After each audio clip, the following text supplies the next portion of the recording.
It's time for Food on Friday. And Mexican food is on the menu today. Former model Thomasina Miers has left the catwalk behind and now struts her stuff in the kitchen. After spending a year in Mexico, Miers went on to win the TV programme MasterChef before finding the award-winning Mexican restaurant Wahaca in London's Covent Garden in 2007. There are now 3 outlets and she's looking for more. Our food editor Richard Vines went to meet her. I think when people come to London, often they're surprised how little Mexican food there is, historically at least. Why do you think that is? Historically, I think it's all about sunshine. In Mexico, the sun always shines. It's the most incredible country to be in. And when we get here, you know, there's such a lack of sunshine. I think the Mexicans just suffer. They really suffer. Only 5,000 Mexicans live in this country, and I think it's purely due to the lack of sunshine. And that's changing now, though, would you say? Yeah, well, you know, really excitingly, people have begun to realise that there's a massive cuisine out there that rivals Italian food, Chinese food, Indian food. Vast country, totally regional, incredible produce, and we're beginning to cotton on that it's more than just greasy fajitas and cheap tequila. What are you trying to achieve at Wahaca? Well, I think what we're trying to do is show people that Mexican food is nothing like they expect. When I started on this kind of mission of Mexican food, a lot of people said, you're crazy. You know, Tex-Mex food is not great, it's not sophisticated, you're just onto a loser. And yet, I'd lived in Mexico, I'd eaten the food out there, and it is so delicious, and it's so sophisticated. So we're basically trying to do really good produce, cooked simply, just the way you'd eat it in the markets. So it's just one level of Mexican food, but we are trying to make it authentic. We use Mexican chilies, we do traditional Mexican recipes, and we just kind of, it's just fun food. It's not expensive, it's not shishi. It's the kind of food you get on the streets in Mexico.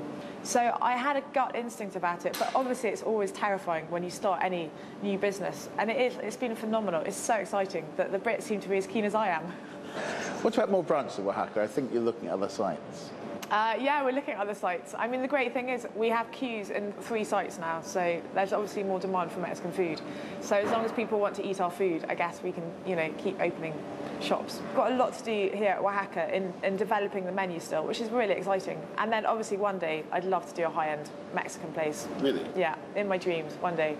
You had quite a varied career, modelling, and then you did MasterChef, and now Wahaca. Lots of changes in your life. What's really fun is I'm working in a field that I love, and it took me a long time to discover that food was where I wanted to be working in. And now that I'm in food, I'm just deliriously happy and doing something I really, really enjoy. And the wonderful thing about food is you never stop learning. So I feel that I'm on this like massive journey, and I'm kind of up here, you know, down here, and I've got all this kind of way to go. So I'm just at the beginning, and it's just great fun. I'm loving every minute of it.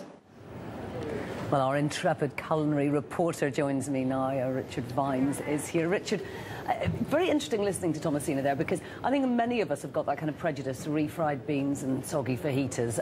She really does something different. I think Mexican food's got a terrible reputation in England. If you have bad Italian food here, it's kind of okay. If you had bad Mexican, it's awful. And so it's coming from a very low base. But Wahaca's a fantastic formula. It's very fresh food, big flavours, low prices and friendly service. And the restaurant's beautiful too. And that's kind of what makes it unique? Yeah, it definitely does. It's unique at the moment, but there's a big American chain called Chipotle, which is opening in London probably about May or June on Charing Cross Road. And that would be a challenge for her. But as you see, she's so keen on Mexican food, she's quite happy to talk about other restaurants, and she just wants to convert people to the cuisine. She sounds quite passionate. She's written a book as well, She's passionate. She's got a new book out, Mexican Food, Mexican Cooking Made Simple, and I've looked at it and it seems simple enough even for people like me. That was published last week.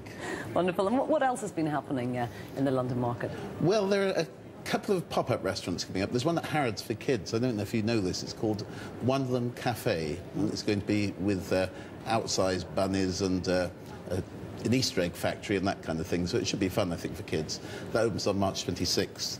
And Anya Heinmarch, the bag lady, the bag designer, is planning to open a pop-up pub in Belgravia on March 22nd for 4 days. Oh, really? So that's... and is she selling handbags, high-end handbags as well, or not? No, it's just drinks. It's called the Bag and Bottle. Right. But I've been trying to get more details from her this week, but she's in Paris at the Paris Fashion Week, so no final details yet, but I'm told by them it's March 22nd to 26th. Fantastic. And Hester Blumenthal is planning another television series, I think. Yes, he's going to do a thing called Heston's Big Challenge, going to big companies like British Airways and Butlins and trying to improve their food. The aim is to to broadcast that at the end of the year. It's interesting he's doing it because he did the little chef before. He did. Ran up against the chief executive, Ian Pegler, and I spoke to Heston during the filming, and he said, never, ever again, I'm not doing this kind of thing again. But he is doing it. And he's teaming up with Delia Smith, is that right? Yeah, that's a big thing. It's a 3-year advertising campaign, and they're going to put out ads 1 a week for the next 40 weeks, starting in about 2 weeks' time. And the ads will run for up to 3.5 minutes, so they're going to be mini cooking shows. Wow, well, if they're planning to tackle big companies, maybe all of us will benefit. I hope so. But it's interesting because they're such different cooks, you know, and to see them, they're actually going to be cooking together, because people think about Heston just in terms of wacky food, but it's not necessarily like that. Wow, well, snail ice cream coming to a canteen near you. Exactly. Richard, thank you very much indeed.